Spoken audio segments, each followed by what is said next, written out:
Here we are with a 2017 3.2 liter Jeep Overland, and we're going to change the oil and oil filter, and I'm going to show you how to also at the end of the video how to reset your oil light back to 100%. I've already removed the shield under here just to get a better look at what's going on top here. We're going to change the oil, so I'm going to pull the plug off of this, and we'll go up top and change the filter. Now, most of you obviously are not going to have a lift, but for purpose of the video, I think it would be much clearer to try to get this shot in for you instead of trying to be down on the ground. So we're going to go ahead and get the oil receptacle here, and I'll get going in just a second. We're going to use a number 13 socket for this to get that out of there and let the oil drain. And while that drains, we'll go up and change the filter. Now, you might want to use a breaker bar.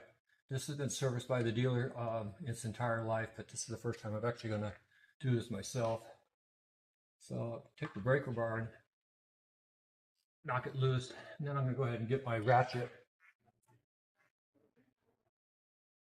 And we'll go ahead and loosen this nut up. And we'll get this guy underneath there.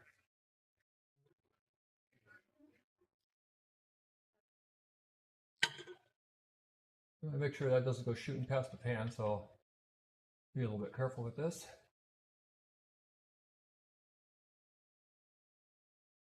And we're just about there.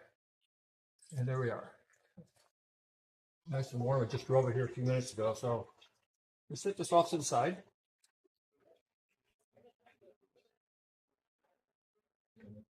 I do regularly change the oil on this every 5,000 miles at the dealer, like I said, but since I've got access to a lift, I thought I'd do it myself. So we'll be back to you in just a moment. Yeah, the viscosity on this is pretty good.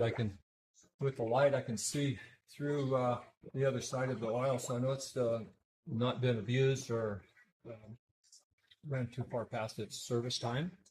All right, now that the oil has came out of the crankcase, I'm going to go ahead and hold it off for 1 second, drop the oil pan down below because I'm going to lower the car, and we're going to go to the filter. So go ahead and take this valve, the nut back off of it, and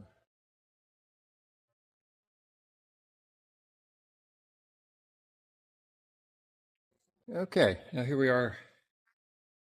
Got the engine ready to go to the filter. One thing that I've seen in other videos is everybody keeps trying to go through here rather than lifting this guy off of there.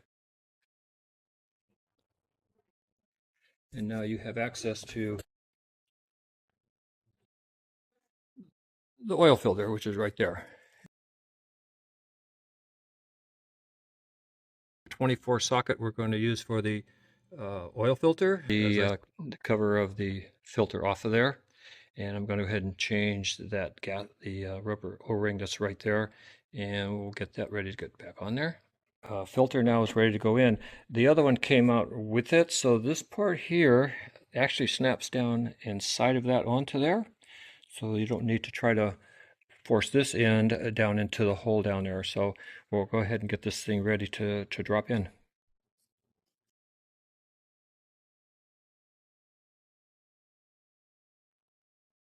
I've got a nice funnel in here, and the reason I do that is I don't want any oil getting all over my engine. So perhaps you might go down and invest in a pretty good sized funnel if you don't have one. When you start putting the 5 quarts in there, it gets a little hard to try to get that and navigate it without all the burping and stuff and start spilling all over the engine. So one thing that I like to do is I'll take a little hole right back inside of here. What that's going to do for you is keep the oil from burping, and it'll go in there a lot easier. You see, it's no burping, no slop. It's just pouring right in there because it's got a nice little air hole on the backside to keep it from going in there. So, but it's just a vent. That's all it is, and you won't have to stand here for 10 minutes trying to hold up 5 quarts of oil. I've already got the other one cord in there, so we're topped off. Cap back on. And that's nice and tight. Get my engine cover. It's got 4 little pads here, and those pop into place. So what you want to do is line them up on the back end.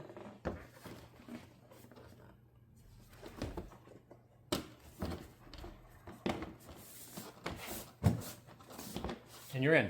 Okay, so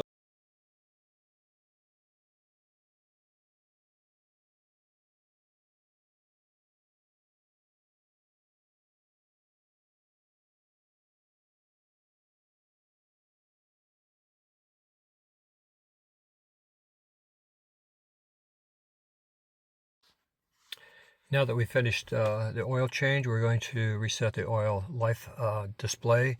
And to do that, we need to put the engine start button into the run position with your foot off the brake, accessory, and run. And you're going to come up to your display. We're going to cycle down into the vehicle information screen, and in the screen we have the oil life light. To do this now, we're going to push the OK button, and down on the accelerator you're going to push it 1, 2, 3 times. In doing so, that will put your oil life back to 100%.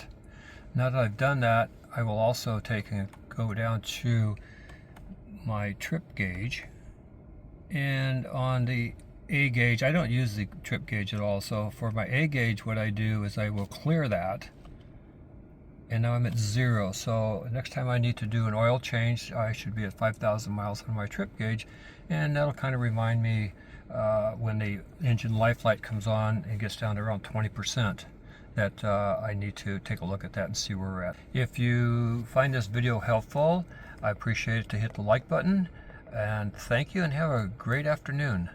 So